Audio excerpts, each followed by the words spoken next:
사도행전 6장 1절부터 4절 그리고 7절 말씀입니다. 그때 제자가 더 많아졌는데 헬라파 유대인들이 자기의 과부들이 매일의 구제에 빠짐으로 히브리파 사람을 원망하니 12사도가 모든 제자를 불러 이르되 우리가 하나님의 말씀을 제쳐놓고 접대를 일삼는 것이 마땅하지 아니하니 형제들아 너희 가운데서 성령과 지혜가 충만하여 칭찬받는 사람 7을 택하라. 우리가 이 일을 그들에게 맡기고 우리는 오로지 기도하는 일과 말씀 사역에 힘쓰리라 하니 하나님의 말씀이 점점 왕성하여 예루살렘에 있는 제자의 수가 더 심히 많아지고 허다한 제사상의 무리도 이 도에 복종하니라. 반갑습니다. 즐거운 목요일 아침입니다. 오늘은 한모음이라는 제목으로 말씀과 함께 하루를 시작하겠습니다. 재미있는 당시 문화에 대해서 먼저 소개하겠습니다. 이스라엘은 멸망 후에 세계 각지로 흩어졌죠. 그래도 유대 정체성과 믿음을 지키며 잘 살았습니다.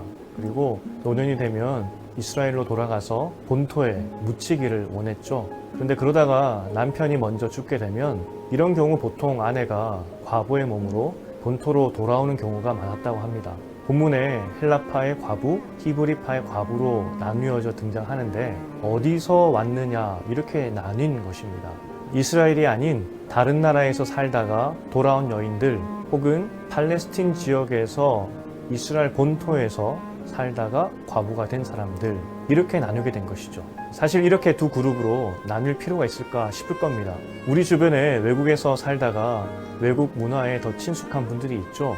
한국말보다는 영어가 더 편한 분들이 있습니다. 당시 언어가 그룹을 나누는 중요한 이유가 되었습니다. 헬라파의 경우에는 타국에서 살다가 온 사람들이기 때문에 언어는 그리스어를 사용했죠. 반면에 히브리파의 경우에는 팔레스틴 지역에서 아람어를 사용했기 때문에 그들은 아람어를 편하게 사용했죠. 문제는 그리스어는 당시 지배층으로 올라갈수록 더 많이 사용하는 소위 지도층의 언어였습니다. 분명 두 그룹에는 뭔가 함께하기 어려움이 있었죠. 바로 언어적인 차이에서부터 그러한 갈등이 있었다는 것입니다. 그런데 이 두 그룹 사이에서 음식 나눔이 문제가 되었습니다. 특별히 이 과부는 사회적 약자였기 때문에 교회는 그들을 품었고 도왔죠. 교회가 폭발적으로 성장은 했지만 행정적으로 준비된 상황은 아니었습니다. 사도들도 음식 나누는 일에만 전념할 수가 없었죠.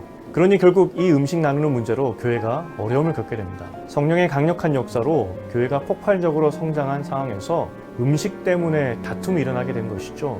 좀 유치해 보일 수도 있지만 헬라파, 히브리파에는 그러한 벽 때문에 이러한 갈등이 생겼다는 것입니다. 그러니 유치하다고만 말할 수 없는 것이죠. 이 문제가 상당히 중대했습니다. 그래서 온 교회가 이 문제를 의논한 겁니다. 그리고 그들이 내린 결론은 사도들이 음식 나누는 문제에 전념할 수는 없다. 왜냐하면 사도들의 사역은 기도와 말씀이기 때문이다. 그래서 이 사역을 함께 할 수 있는 사람을 세우자. 그리고 그들이 세운 사람들을 보니 헬라파, 히브리파가 적절히 잘 배분된 세움이었습니다. 교회가 이 일에 크게 기뻐하죠. 이 문제 해결이 잘 되었다는 증거로 이 사건의 결론으로 하나님의 말씀이 점점 왕성하여 제자의 수가 심히 많아졌고 심지어 허다한 제사장의 무리도 예수님께 왔다 하고 기록을 하고 있습니다. 여기까지 말씀을 보았는데 아마 여러분 마음 가운데 자신이 할 수 있는 부분을 헌신하라 이런 결론을 내릴 거 아닙니까? 라고 생각할 수도 있습니다. 사실 맞습니다. 우리는 한 몸이고 그래서 자신의 가진 달란트로 섬겨야 하죠. 그래서 저도 오늘 본문을 통하여서 그렇게 결론을 내리려고 해요. 모세도 장로들과 일을 나누었고요. 예수님도 제자들이 부족했지만 동력자로 여기시고 일을 나누셨죠.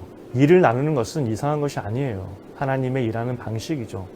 그러나 단지 섬기라고 한다면 설득력이 없는 것 같아요. 하나님의 방식이니 그렇게 하라라고 말하는 것은 별로 설득력이 없는 것 같습니다. 또 일할 사람이 없어서 애써 찾는 모습으로 비추는 것도 좋은 모습은 아니죠. 오늘 본문은 사도는 기도와 말씀을 담당하니 중요한 직책이고 반면 교회의 행정을 담당하는 사람은 그에 비해 덜 중요하다.